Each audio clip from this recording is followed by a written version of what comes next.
5 سال تک اگر سزا ہو تو اس میں تو روٹین میں سزا معطل ہو جاتی ہے. 5 سال سے زیادہ ہو تو پھر اس کیس کے میرٹ کو دیکھتے ہوئے ریلیز کرنے یا نہ کرنے کا فیصلہ ہوتا ہے. کیونکہ توشہ خانہ کیس میں بہت ساری مشگافیاں ہیں، اور یہ بھی ایک حقیقت ہے کہ جو جج صاحب ہیں بشیر صاحب، وہ دن میں 2 دفعہ ان کا بلڈ پریشر ہائی ہو جاتا تھا، وہ چلے جاتے تھے، ان کو لایا جاتا تھا. جس انداز میں توشہ خانہ کے ٹرائل ہوئے، بشر بی بی کا اس میں 342 کا بیان نہیں ہے، وہ ابھی آئی نہیں تھی کہ فیصلہ صادر ہو گیا. تو لہذا خان صاحب کو 8 فروری سے قبل انہوں نے لگاتار 3 کیسوں میں سزا دلوانے کے لیے ٹرائل کو ٹاپ گیئر لگایا تھا. ٹرائل جو ہیں وہ جب تک قانونی تقاضے پورے نہ ہو تو ٹرائل ویشیٹ ہوتا ہے، ناقص ہوتا ہے، اور اس کا فائدہ اپیل میں پھر ملزم یا اپیلنٹ کو ملتا ہے. انہوں نے وہ سزا دلوانے کے چکر میں ٹرائل کا ہی ستیہ ناش کیا، تو لہٰذا یہ ہونا ہی تھا جو آج اسلام آباد ہائی کورٹ نے سزا معطل کی ہے.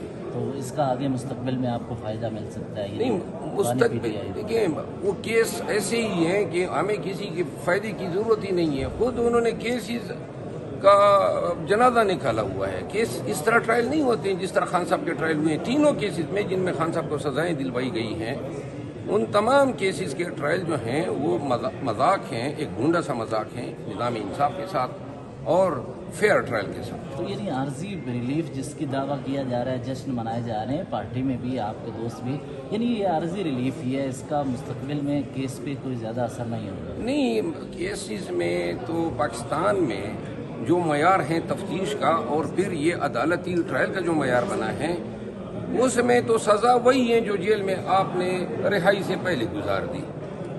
باقی تو کوئی سزائیں آج تک نواز شریف کسی کیس میں سزا یاب ہوا، ساری دولت ہڑپ کرنے کے باوجود حضرت بری ہو جاتے ہیں. تو لہذا پاکستان میں خان صاحب کو یہی سزا تھی جو 8 مہینے انہوں نے گزار دیے.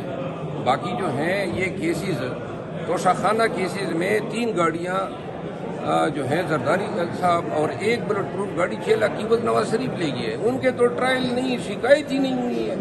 تو یہ آپ کا نظام انصاف ہے. آپ کا ایک last question, P S C chairman کے حوالے سے کیا رکاوٹیں دور ہوئی ہیں، یا جس طرح آہستہ سلو پروسیس ہے اپوزیشن لیڈر کا بھی، تو اس پہ کب تک پیش رفت ہوگی؟ میرا خیال ہے ابھی شاید آنے والے 3-4 ایام میں اپوزیشن لیڈر کا نوٹیفیکیشن ہوگا، تو اس کے بعد آ کے یہ مسائل بھی کلیئر ہو جائیں گے. Thank you. اور سر